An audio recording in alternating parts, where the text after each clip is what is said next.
Start.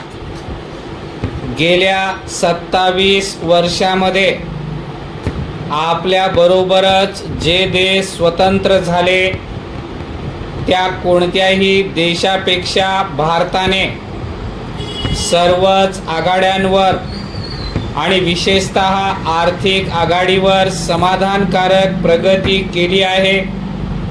ही वस्तुस्थिती आहे. स्वातंत्र्य मिळण्याच्या वेळेला असलेला भारत व आजचा भारत या दोन्हीचे चित्र ज्यांच्या डोळ्यापुढे आहे त्यांना हे मान्य करावे लागेल की अनेक क्षेत्रामध्ये आपण नेत्रदीपक प्रगती केलेली आहे. शहरे वाढली आहेत, कारखानदारी वाढली आहे, शेती सुधारली आहे, माणसाचे आयुष्य वाढले आहे, औषध उपचाराच्या सोयीत वाढ झाली आहे, शिक्षणाच्या सोयी वाढल्या आहेत, तसेच विविध सुखसोयीतही पुष्कळच वाढ झालेली आहे. ही सर्व प्रगती समाधानकारक नाही असे कोण म्हणेल? शेतीच्या उत्पादनाची आलेख आपण बघितला तर दुष्काळाची 1-2 वर्षे सोडून दिली तर संबंध देशाच्या पातळीवर थोड्या प्रमाणामध्ये का होईना पण शेतीचे उत्पादन वाढत गेलेले आहे असे आपल्याला निश्चित दिसून येईल. परंतु हे उत्पादन वाढत जाऊन सुद्धा अन्नधान्याचे भाव मात्र मोठ्या वेगात वाढत गेले.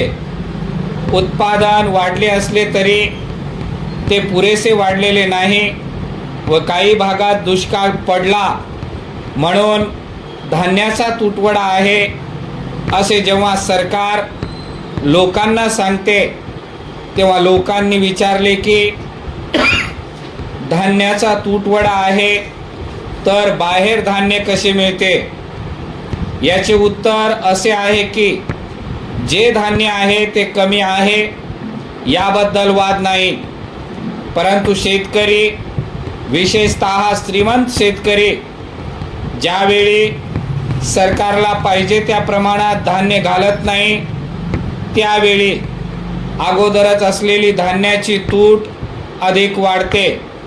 हे श्रीमंत शेतकरी धान्याचा साठा करून दिवसेंदिवस भाव चढण्याची वाट बघतात आणि जसे जसे भाव चढत जातात तसे तसे थोडे थोडे धान्य महागड्या भावात लोकांना विकतात.